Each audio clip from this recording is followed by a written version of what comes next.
What's next for me? I have been dabbling back in stand-up comedy. I've been doing some open mics about 2 times a week in New York City. Did a one in New Jersey, and just moving around, trying to get a feel back into it. I used to do stand-up right before Crank. So right before I opened up the gym or became a personal trainer, that's how I kind of funded my I guess career or hobby. It's because I wanted to do that. Like, I really wanted to become a stand-up comic, but at the same time, once I started training full time, I fell in love with that as well. So it was hard. It was really a hard decision for me to make. I either want to go and live this dream, but you have to move into like the city, into that area, or find a job where you can, live that lifestyle. And it was a tough lifestyle. Especially with me training, I would be working at 5 in the morning all the way out till almost 10 at night with a split. So it always depended. Sure, your schedule is flexible, but in order for you to be good at either, you got to go in the whole way. And I believe that's with anything. You got to go in the whole way, or you can't do the halfway mark. You can't do things halfies because it's not going to work. Okay? The reason Crank and my gyms works because I went all the way with it. I didn't hold back. I didn't do anything less than. I did everything I needed to do to learn, to become better, to learn everything. And it worked out that way. And I believe it would have done the same thing with stand-up. I would have did everything I needed to do to get to the point of where I felt comfortable on the stage and really doing well in that area. So with that, I'm now doing the same thing. I'm just going to put all the energies of what I learned and put it towards the stand-up comedy career. Here's the thing. In therapy, they say not to say but because it's a neglectic. I forget. But you'll never know like what will happen by moving in this direction. Maybe it isn't stand-up comedy, but maybe it's leading me towards something else. And I believe that going full into something is going to help you find out whatever it is you're looking for. Same thing with this podcast. I'm just doing it. Why? Because I am.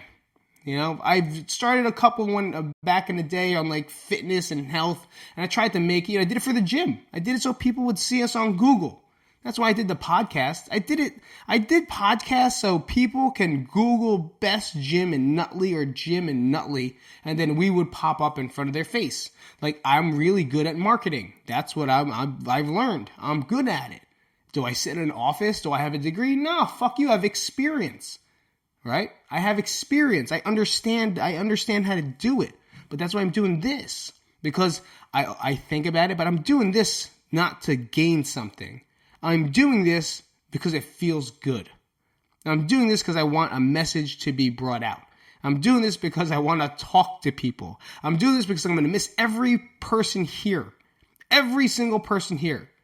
And this is the only way I'm going to be able to talk to them on a regular, and then at least just listen to my voice and then maybe hit me up with some comments. I don't know. No one has my number no more. You want to see my fucking phone? Here's my phone, people. I have a flip phone. Here's what it is. It is a Alcatel. I think it's from Mexico. I don't even know what it is. It's S for a 4-digit code, but it's the same exact thing. It's the same. If you go to church on Sunday and you go to row 3, 14, and the back row, I'll bet you every single person inside those pews have the same phone as I do, if not better, because they have a plan with a voicemail. I don't even have voicemail. People call me, and then it goes, sorry, motherfucker's too cheap. Fun is fun. That's what's next. I'm excited, and I think that's what counts. I'm really excited for the kids. I'm really excited for my wife. I'm really excited for myself.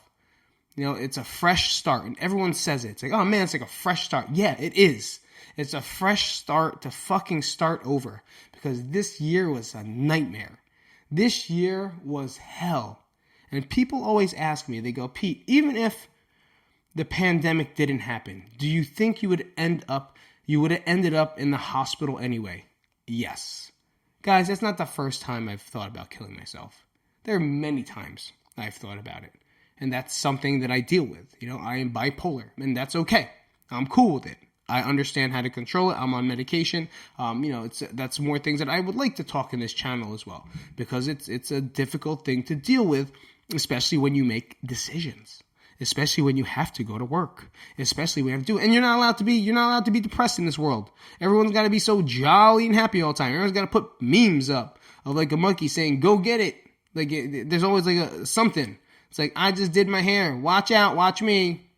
I don't think any of those exist. I think a dialectic. That's what it's fucking called. The word but. You don't use the word but because it's a dialectic. If you don't know what that means, Google it, because they'll tell you everything.